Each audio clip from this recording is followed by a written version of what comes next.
አዎ ካንቺ ድርሻ ተበድርኛለሽ። ችግር አለው ላንቺ ለእህቴ የፈለግሽው መርጠሽ መውሰድ ትችያለሽ። ገና አሰልጥኝም አልፈልግም። ተይው በቃ እንደው ምንድነው የምታሰለጥኝ? ቴክኒክና ሙያ። ቴክኒክና ሙያ ልክ ነሽ። ለወደፊት ህይወታችሁ ይጠቅማቸዋል። እስኪ ምን ይሁን የሚሰለጥነው ሙያ ምረጭለት። አንጥረኛ ይሁን አትክልተኛ ይሁን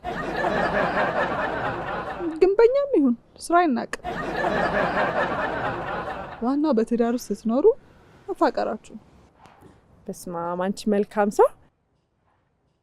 ከድርሻዎችሽ ውስጥ ለትዳር የሚሆነኝ ነው ፓስ ልታደርጊልኝ አሰብሽ? አዋ ተጋብታችሁ ልጅ ወልዳችሁ ሎግ ማረግ የሚያበቃሽ መሆን አለበት። ባክሽ እኔ በማረግ አትመረጊ ተብዬ ተረግሜያለሁ መሰለኝ። ማረግ የሚባል ነገር አይሆንልኝም። በምን አወቅሽ?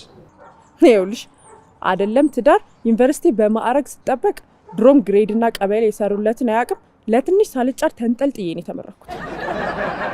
የዩኒቨርሲቲው አልፏል። አሁን ግን ለወግ ማረግ የሚያበቃሽ ባል ይገጥምሽ ይሆናል። አረ እንደው ቋንጃሽ ብሊ ብለው ጨመረሽ ደግሞ የስድብሽ። የኔ እናት እኔ ለትዳር የሚሆነኝን ሳይሆን ለዕለት ቀለብ የሚሆነኝን እንዲሰጠኝ ነው የምፈልገው። አሁን ስለ ባል እያወራን ስለ ቀለብ የምታወሪው ርቦሻል እንዴ? እኔ በምን ታድለሽ? ምንድን ነው የታደልኩት? ከወንድ ጋር በተገናኘ እውቀትሽም ምንሽም ሳይነካ ቀጥታ ከእናትሽ ወደ ይዘሽው እንደወጣሽው ድፍን ነው አይደል? ይሄ ምንም እውቀት አያስፈልገው። የዕለት ቀለብ የሚሆን ወንድ ስጠኝ የምትይው ምን ሰውዬው ልትበይው ነው እንዴ? በቡዳ ምን አገባኝ? ቃል ካለቀቀብሽ ሰልቅጩ።